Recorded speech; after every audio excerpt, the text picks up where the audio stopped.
You rolling again? Yeah. All right, y'all. So y'all ain't know this, man. We do got somebody in the building here, but again, my name is Jacques Right? Adrian Peace. This is the Nice Guys Podcast. All right, so this time around we got Giles. It's your boy Giles, R&B singer. You know, your new favorite. Yeah. Hey. Yeah, man. Like that confidence right there. That's man. Smooth, man. This man's right. You hear the smoothness. Sound like he on the radio right now. We need that. So my man right here, he's an R&B enthusiast just like myself, man. So, and we take pride in some of the earlier styles and also kind of being innovative in what you're doing, man. Because I got a homie that's producing the same kind of like style that you've been doing. I'm like, okay, because he's from back from Chicago. I'm like, I like that little beat that you sent me, man. So talk about it, man. Talk about your journey with the music, how you got into it, more about yourself, man. Pretty much. Okay. So I'm actually coining this new phrase, this new style of R&B, if you will. It's called neo-90s R&B. But I've been working on making this happen for about 10 years. You know, it takes 10 years to be an overnight success or whatever. Right. True. So it's finally starting to lock in. The momentum and everything is building and becoming what I need to be. Yeah. But I started, you know, just like everybody with the homies, you know what I'm saying, and making little soundproof forts out of the mattress in the bedroom and stuff like that. Really, one of my friends had introduced me to somebody who got me into like actual studios and stuff like that. Okay. And from there, it was makeshift studios and back and forth finding, you know, who has the best rate for this and that. Indeed. Yeah. But you do good work, man. From what I heard, and homie was talking about his rate was like 50 an hour. I'm like, what? Because you did the event, I was like, man, shout out to the event because it was inspiring. I was actually sitting down with them at a little pool event or like it was a broil, seafood broil. Yeah. Cool. I gotta go to this. I had to cut. We was having real dope conversations. I got up, was like, I gotta go. Right. I gotta hit up South Dallas real quick, or I don't know. I'm from Chicago. I'll be trying to figure out where I'm at. No, South Dallas. Okay. All right, so like, I know it's weird because like if y'all familiar with where Snookies is, it is like it's not South Dallas. It's like Duncanville, DeSoto. It's like cut in the middle, and then but you would call it South Dallas, but like I've gone to South Dallas for real, and like. It's not the same. So things like Oak Cliff, DeSoto. Yeah. Okay. Gotcha. I'm still learning. I'm trying to distinguage. I'm from here. I'm still learning too. So that's my wild. sense of direction is crazy. I ain't gonna talk about it. Since I got this new driving job, I actually got to learn more about the city and more about freeways and stuff. Because I would be like, oh yeah, it's by this. It's next to that. You know, I'm real big on landmarks. Like, I can get you there. It's this chicken spot, this chicken spot. That's what's up. Yeah. That's good, man, because I do Uber, man, and that helps me because I don't know where I'm at half the time. But I know in certain areas, I'm like, okay, I'm going to turn my Uber off because this look kind of crazy. I'm like, all right, bro, you know what I'm saying? It's a little dark outside. Yeah. And, you know, a little... When the orders come in over here. Yeah, I'm going to get back to Deep Element and take my chances. Right, there, you know what I'm saying? So I hope y'all make it, though. You know what I'm saying? It's a good look, though. Bro. Yeah, you know what I mean? And it's like, it's dope, man, to see what you're doing, man, because it's a breath of fresh air because it's so oversaturated with a lot of the same type of sound. Go to events. I know you've been in events, bro. Yeah, everybody's It's the same. It's the same. It's cool. Like everybody rapping is cool. Expression is cool. Yeah, do that, please. It's a lot of same similarities. To be able to mix it up and be like, hey, I'm singing. You know, that turns their head and then they hear it and they're like, oh, this could be the next, you know, next favorite on my playlist, you know, type of deal. So like, I'm very happy to be able to change the air up a little bit. And Key Divine got me in a mood to be very honest on here. I don't even agree with what you just said. Everybody rapping is not cool. A lot of you need to just stop. I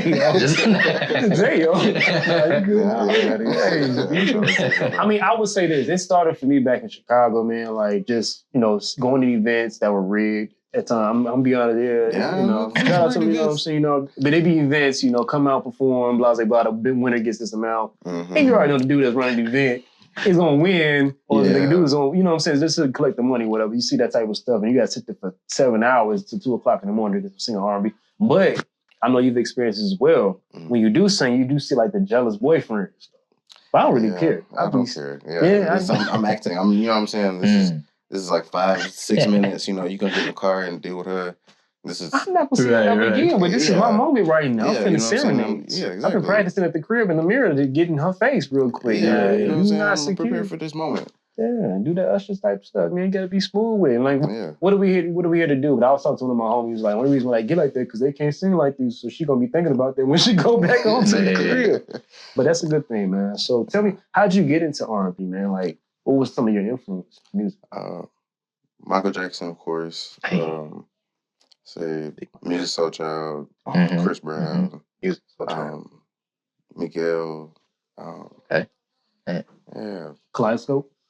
Yeah, That's a crazy album, that bro. Kaleidoscope, man. That's a crazy album. The first album is some joints on it too. Yeah, Girl with the Tattoo. Yeah.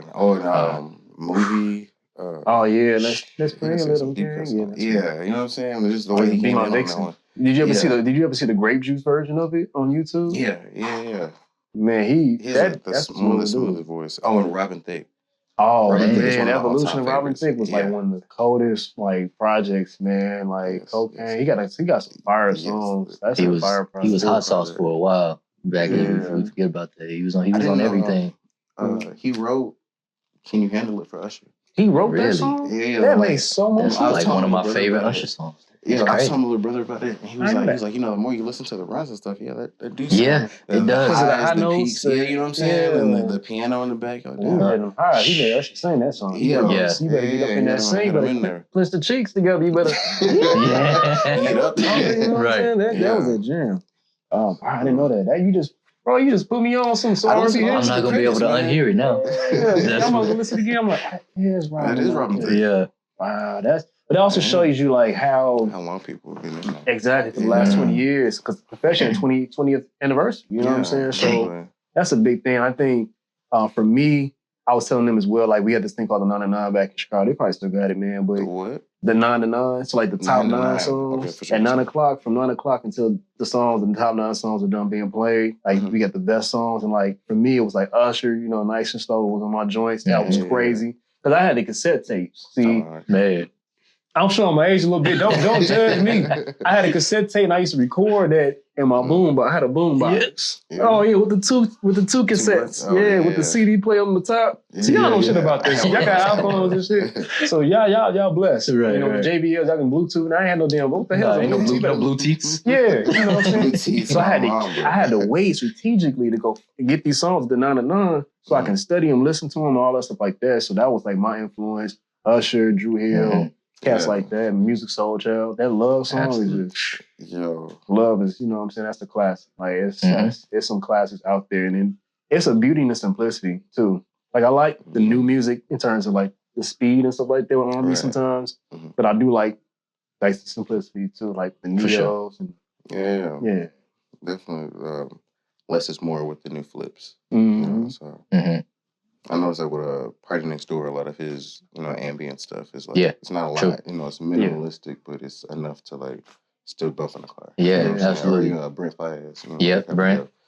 These really open productions is, He's gotten more. I like him more now. I like when the song he did with the what's his name, the Gold Link, the song that was fire. I like his sound because it gave me like that '90s feel, like the way they mix his vocals and stuff. But then as he progressed in his career, I was like, even though there's a lot of dissonance in like his music, like it's like a lot of it works, man. You know what I'm saying? And then as an artist, I'm pretty sure there's something that you are doing or perfecting right now as well, too, or have been doing. Because I can tell your style of music. I'm like, this dude got a style. That's cold. Yeah. So I ain't stealing. I like to just see it and just give it, its glory. Because I don't like biting. I just like to just learn. Just, hey, bro, that dude, he doing his thing, bro. So keep doing that, bro. Thank you. Everything you're doing, just let it be natural. As an artist, be a conduit, bro. Right. What you're doing. Gotcha. Yeah, that's true. Oh, for sure. Thank you. What's your inspiration to not be... what's your inspiration to be different, I guess is what I'm trying to say.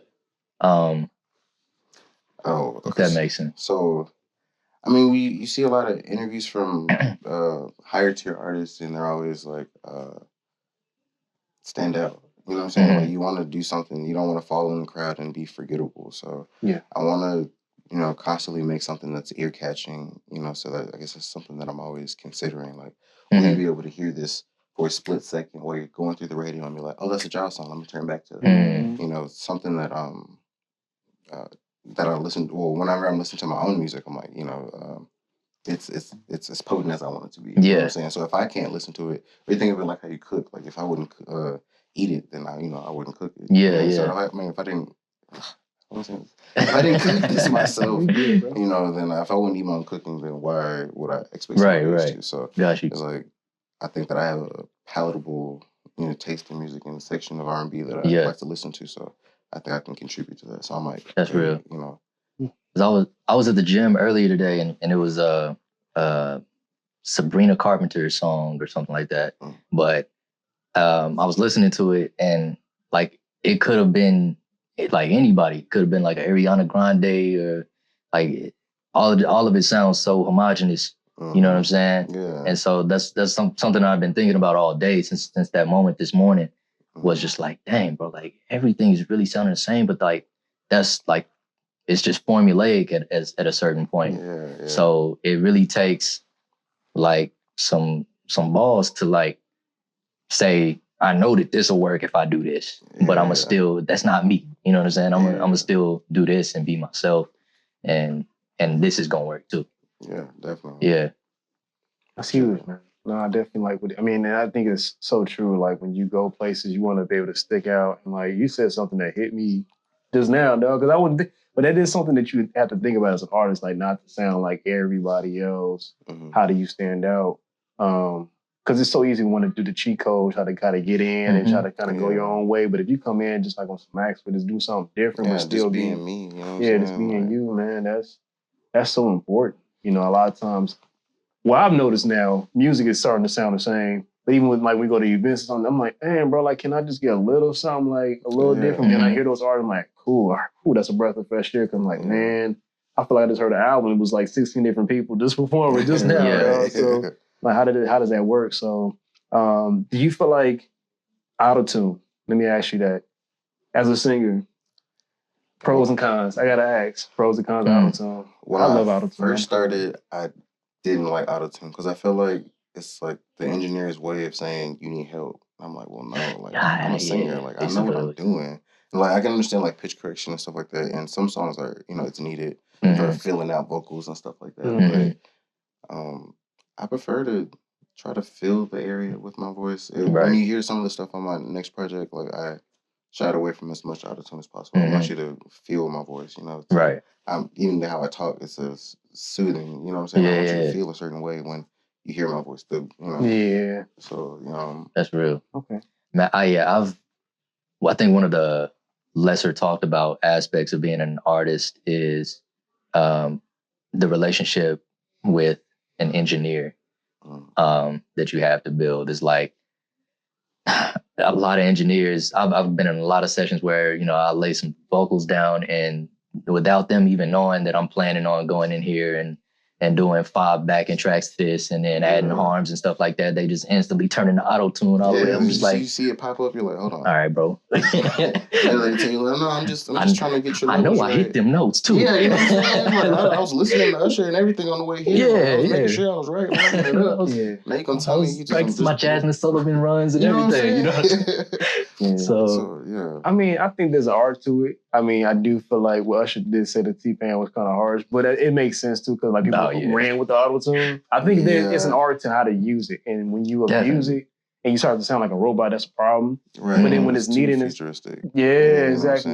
But nah. I think it's like I said, it's a useful tool. It's cool for people to use it, but I think that it has to mesh well with the sound that you're trying to create. You know what I'm saying? Because even the talk box, I mean, that's the earliest auto-tune. Right. But everybody wasn't able to get a talk box. Everybody wasn't able to use it, and make catchy stuff like that. So it's about how you use the tool. You know what I'm saying? You can get a lot done with a Swiss Army knife just like you could with a tool set. Exactly. So, but what you're trying to shoot I felt that before too, man. I used to be like, bro, don't put too much auto-tune, bro. I know I can hold a note, but then I was kind of like, at the same time, some songs like are just too digital. And it's not a lot of analog or like live music, so like the digital is gonna like clash with, because like everybody has relative, unless you're a perfect pitch, have relative pitch, so like it's gonna sound pitchy because of this. So like you're going from digital to something that analog, you're personal to something that's like perfection, like you know what I'm saying. So it's like man against the machine. So it plays its part, sure. But again, if you abuse it, then that's a problem. Yeah. We got an engineer that knows how to use it to add texture and stuff like that. That's fire too. Like, and then certain instances like with like Lucky Day or Childish Gambino, how they use like it fits with the the theme of the project or something like that to be like kind of over saturated with the auto tune or something like that, where it's intentional. That's that's fire. Definitely. Now, do you have a favorite engine? I mean, I ain't trying to put nobody on blast. I mean, nobody feel uncomfortable. I need some do you have a favorite engine? Am I allowed to ask that question? I go to Vibe Lab every time. So for the past 45 years, I've been going to Vibe Lab. I did try my hand at a few other places, and some, life happens. So, some people retire, and, move around or go to another state, relocate. But Vibe Lab, DFW definitely get you right every time. Vibe Lab. I did R&B mode, everything. Like I said, everything from 2020 on has been out of the same studio. So definitely a good reference. Already. Check them out, Vibe Lab. I'm definitely check them out. I'm about to say, bro, I need to check because I ain't gonna put the name of that studio out there, but I had an engineer I first came out here with, and it's just like he didn't have that flow that I needed. Like it was cool for like engineering, but it's like the difference. When it's like they understand the tone, they understand what you're trying to go for. He's a singer too, so like that helps. He feels you. A whole lot more when somebody can sing, bro. It's just like I understand. They know what you're looking for. He doesn't pop up the damn autotune as soon as the session starts. So you're good. Can you turn that down a little bit? I sound like a robot. Like you don't hear that? You don't hear that? That's low run. What you talking about? Low run that because it don't have to do all that. Yeah. And even like we heard some like, that little Donnell Jones, man, and he's done some songs recently, or he did a song recently with him and Carl Tom. He did like a remix. I think it was called Karma. And a lot of auto-tune in his voice, so like a lot of the incorrections or like, because sometimes I ain't gonna lie, we're not gonna be perfect, but if you can get just enough tone, it's good. But the auto-tune can definitely take away from that essence too. And I'm like, slow down. Even with Music Social, I heard him do some songs that has some auto-tune. Like, don't do that too much. Too much. He did enough songs without too much auto-tune. We need some of that too. So, have y'all heard any of the tracks from like the older artists, like re-recording their songs, like Ashanti and stuff? There's a few of them. This is like, you shouldn't have done this. you don't sound the same. Like it's kind of sad, bro. Yeah, I feel bad for Mariah Carey too, man, because she was a beast, and now I'm like, what's going on? Performances she have been top tier. Yeah, she did a song, the Louis Long song. Which one? Made for Me. Yeah, she did a remix. I was like, I didn't want that one. I didn't like that. No offense to Mariah, I love you. I feel like they're trying to reinsert that into the mix again, so we can listen to it for 8 more months. So I'm not feeling the strategy. Yeah, right. I was over it. She already got Christmas. You know what I'm saying? Man, all I need for Christmas. That's a classic. That song ain't going nowhere. I look forward to that song. For Christmas. I look forward to that song to come. I'll be singing it around Thanksgiving. Like and Made for Me with her on it going. Yeah, at the same time. We can't have too much now. Now, as an R&B artist that's like out there really creating your own lane and doing what you're doing, do you have any advice for anybody that's trying to come up and do R&B in the way that you're doing, or just like want to still keep that essence of what they knew or heard? Because some people get the influence. They never even were born during that time. They were born like the 2000s, 2010s. They get a chance to experience what we experienced in the 90s and stuff like that. Do you have any advice for them? Like any suggestions, any music, stuff like that? I would say, listen to everything. I would say study. You know what I'm saying? Be a student of the game. Sure. Don't just do it just because it's trendy. You know what I'm saying? There's a lot of people that are trying to like do something similar to what I'm doing and reinvent the wheel when it comes to 90s R&B. But like find out, I saw it in passing on YouTube one day, like great artists, they don't steal or they copy. Great artists copy. You know what I'm saying? So like good artists copy, great artists steal. Right. Yeah. Okay. So like, find out what parts of what certain things that you like, stand out to you. Yeah. And figure out what you can mold into your own or what is possible for you, even in today's context. Like you see the Blockbuster to Netflix transition. Like you think of it like that. Like it's a Hollywood videos. They still got Hollywood videos out there. Yeah. Oh yeah. Yeah, we used to have one of those. That's crazy. They still got DVDs. I was like, what? You got Blu-ray? What? That was high. I remember Blu-ray was mad expensive. It was like $50 on CD. I was like, man, that Blu-ray is $50, bro. That's more than the movie. I might as well just bootleg it. Right. You know what I mean? Now I do have to ask a question. Okay, so welcome. We're glad to actually announce that we do have a sponsor, My Tea Aura. You can actually find their products at the Frisco Farmers Market. on Saturdays and Sundays. You can go there physically, speak to them as well. The owner, she's a sweetheart. Thank you so much as well for working with us. Again, they're open. The Frisco Farmers Market is open from 10 a.m. to 3 p.m. on Saturday and Sundays.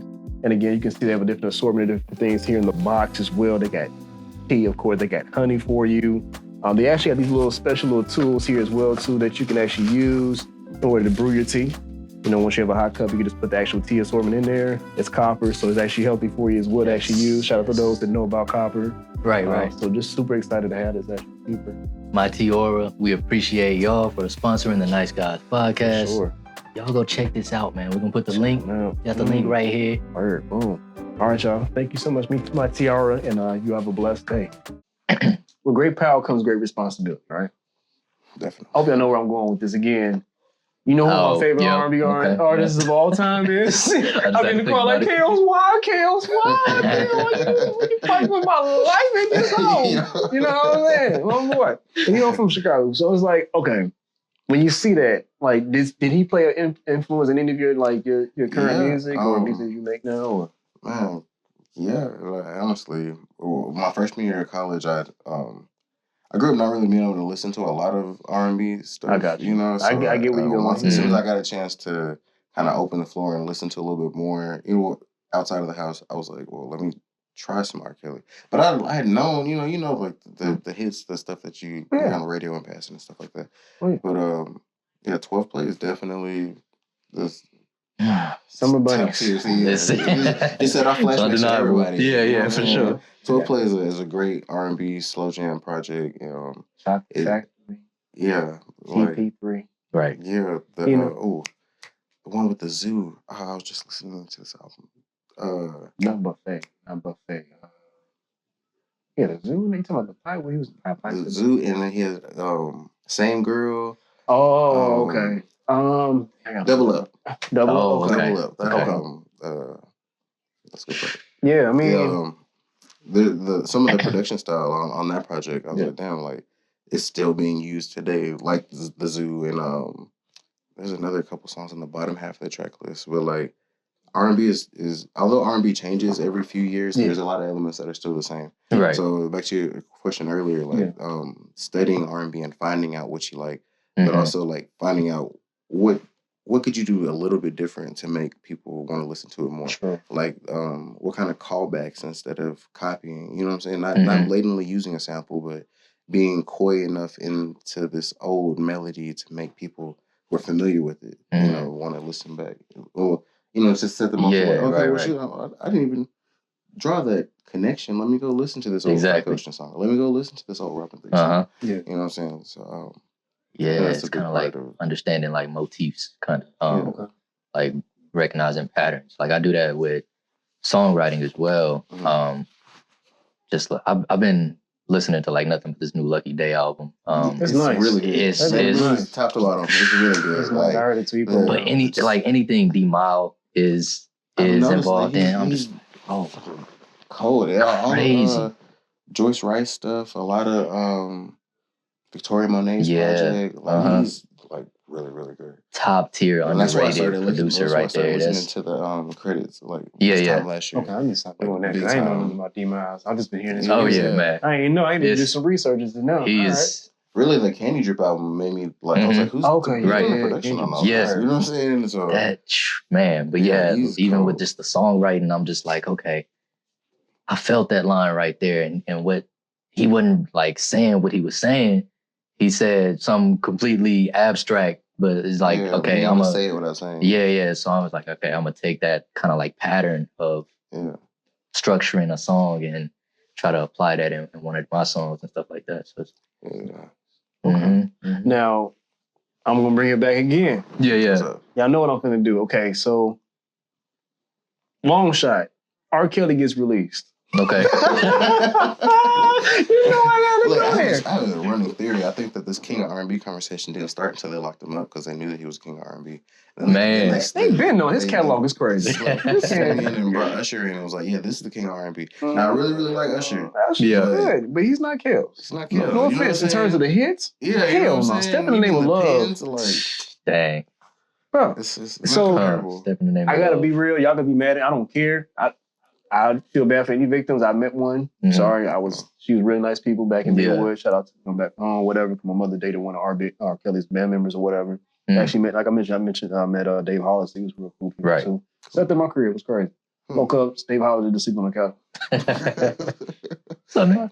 You want some frog? He was eating some frog. I think he was eating some. Anyway, he was eating some cereal in my career. That shit was wild. Anyway, but no. So okay, I'm getting front row seats to this concert. I don't care how much it costs. Yeah. Shout out to Kills. I know I'm sounding like a fanatic. I'm not into that weird stuff. I don't like little girl. I don't do none of that weirdness. Yeah. But I just feel like people got to be real. You know, if he has a concert, it's going to be sold out immediately. Oh, definitely. It's going to be secret. Like, it's secret listeners. People that still listen and talk all this stuff in public. For sure. People listen to Kills on the way to work. Man, somebody was looking at me in the car. I was like, I was in a step in the name. DJs ain't got the memo to stop playing Kills because they still play Step. No, yeah, they do. They do. Daiquiri Shop. They just be looking around like, we good? Man.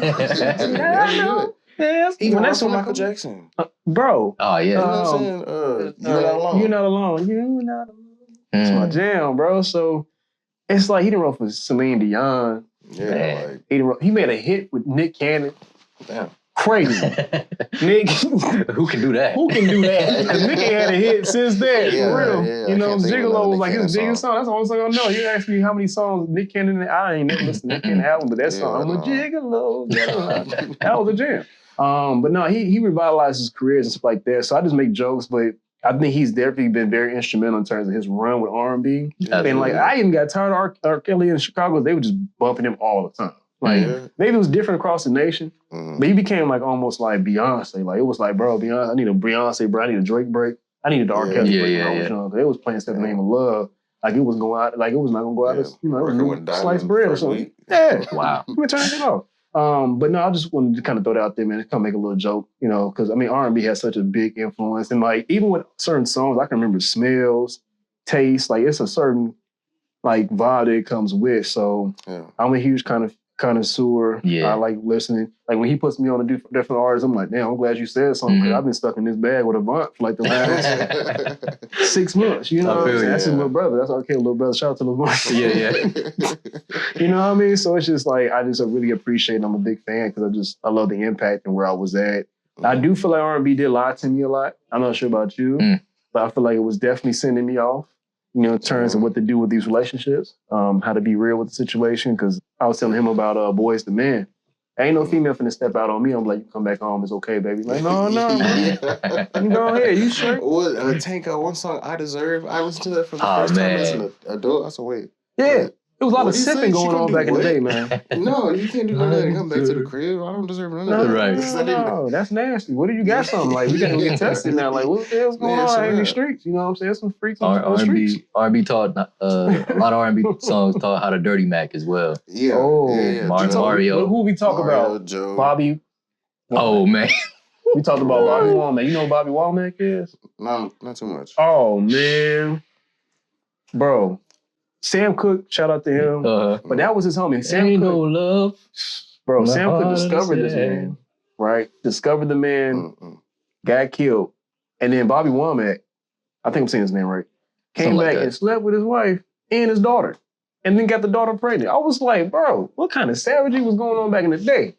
But that was the R&B scene back then. There was some savages back then too. It was some R&B savages. It wasn't just David Ruffin. It was some other cats too that out there grimy as heck. He thought he was doing his I guess doing him justice or something like that. I don't know. Yeah, that's wild. So So the game ain't changed. Kels ain't the only one. There's some grimy characters. You know what I mean? So R&B singers are really villains. I ain't trying to say all that. It seems that way sometimes. It seems that way. I'm an anti-hero. Right. I'm a villain in some people's stories, but I think I'm okay. I think we all are. You know, even like we're teaching lessons in a way. Yeah. So. Absolutely. Now I think there is somewhat of a facade. People expect certain things, but like don't expect that from me. Even though I do R&B doesn't mean I'm still not a human being. But I want to ask you your feels on. I know this is kind of outdated and kind of stretched, but with Puff Daddy because he played a part in R&B because we didn't have no Jodeci without or Mary J or Faith Evans. Was it not Escape? Total. Was it Total? Was it Total that was his group or no? That sound about right. Maybe Total. I'm blanking right now. Anyway, Day 26, Dating King. Day 20. Oh man, I ain't even talking about Day 26, right. bro. So how you feel about his it's kind of his demise at this point because he played a part in R&B. I feel like we've all known for so long. Freaking Jamie Foxx was making jokes about this way back in 2013 or something like that. So like for people to finally be like, oh yeah, I think that I got something to say about it. I'm like, bro, it's just like I feel like some things happen in waves. Like some things are like supposed to happen in certain time spaces in our timeline, and it was just like it's a matter of time. I don't know really what the camel was that broke the straw that broke the camel's back. Yeah. But yeah, all this shit is wrong. Like, you know what I'm saying? There's so many people that have been talking about the secret Diddy parties, like I've been knowing about that and stuff. Like I've been knowing about the underbelly of the Diddy secret rooms and all that stuff, the recruitment rooms, the massage rooms. Yeah, so, I'm like, they got a lot of stuff going on up there. And I'm like, okay. I mean, I guess the government just because you see movies, and then like the cops are in on it and stuff like that. So I'm like, okay, well maybe this is just one of those things that everybody knows. Distract you from the truth type stuff. Yeah, no, all this shit is off the wall and out of there. Crazy. No pun intended. Now off the wall. Man, bro. What? You wild for that one. I just called that. Yeah, you wild for that one. Shout out to Mike, bro. I'm getting so many strays, bro. I'm a huge Michael Jackson fan. The whole Drake and Kendrick beef. Michael Jackson's getting strays every day. I'm like, bro, y'all niggas Michael Jackson. Y'all listen to my, don't y'all like Beat It? Right. I'm like, and because of the pedophile thing, you're a fan. But I would say this, man. I don't think Mike did what he did, but I definitely feel like that money and that catalog played a huge part in Michael Jackson's influence. I mean, he had grown white men crying in the crowd. Man. I don't know too many people besides preachers that can do that in the room. And Mike was doing this. He had people passing, grown men passing on the regular. Not just women. On the regular. That could be done. He had grown men passing out. Yeah. You know what I'm saying? On the stretcher, like didn't go nowhere. the ambulance driving through the crowd. Man, just because his presence, he was down there like the R&B there for 10 minutes just. Yeah.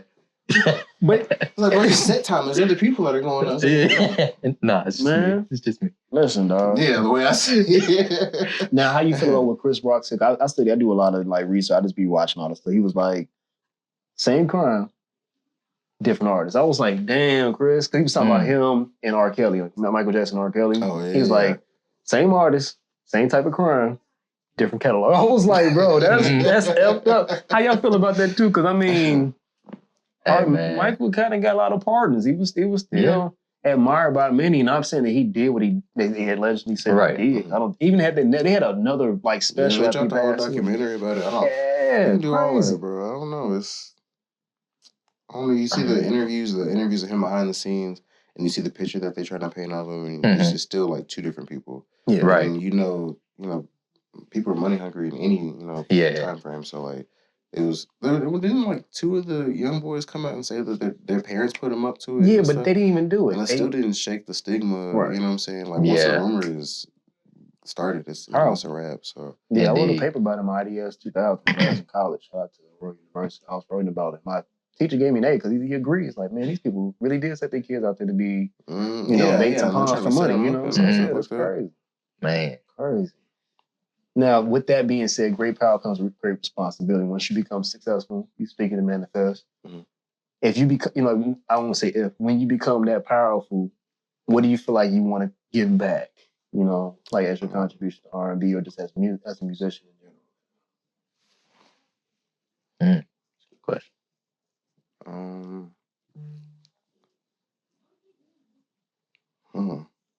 I guess perspective.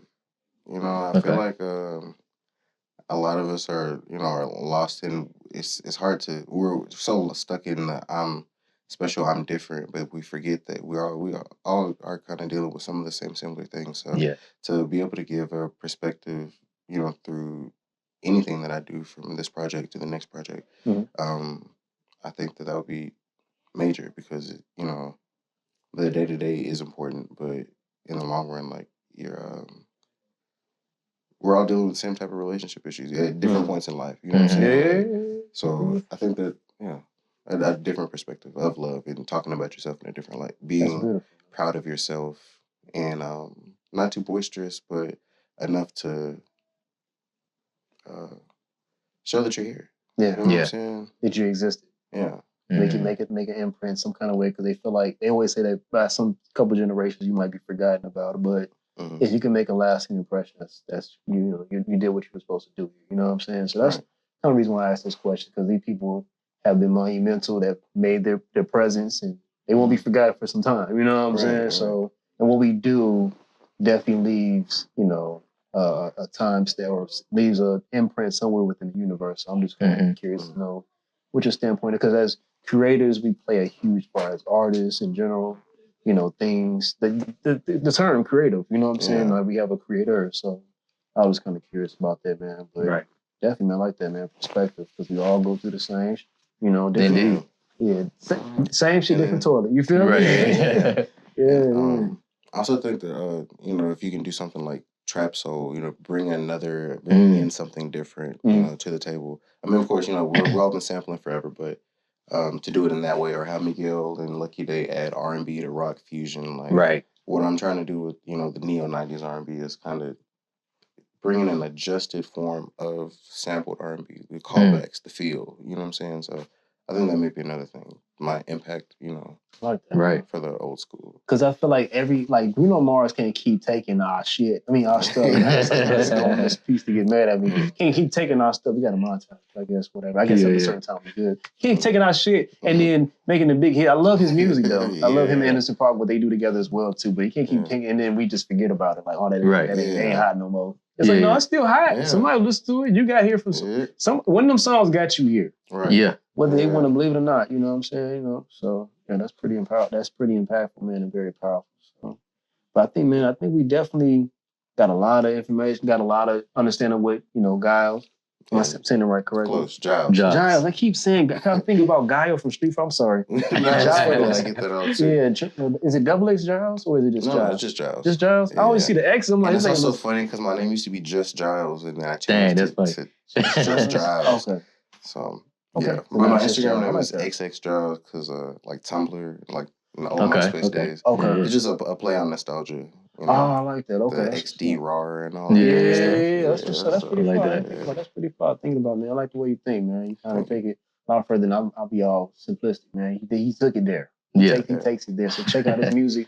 I'm finna bump it on back to the career. I'm not even gonna lie to you. For real, I gotta check it out for sure. That Say Yes joint. Talk about that real quick, because we did have Key Divine on here. Oh yeah, shout out Key Divine. How did that come into play too, man? All right, so the original song Fantasies I premiered at Divine Soul Sunday last year. Okay. And I had made a small video, a clip video with me doing like a flip with it with the Fantasies version. Okay.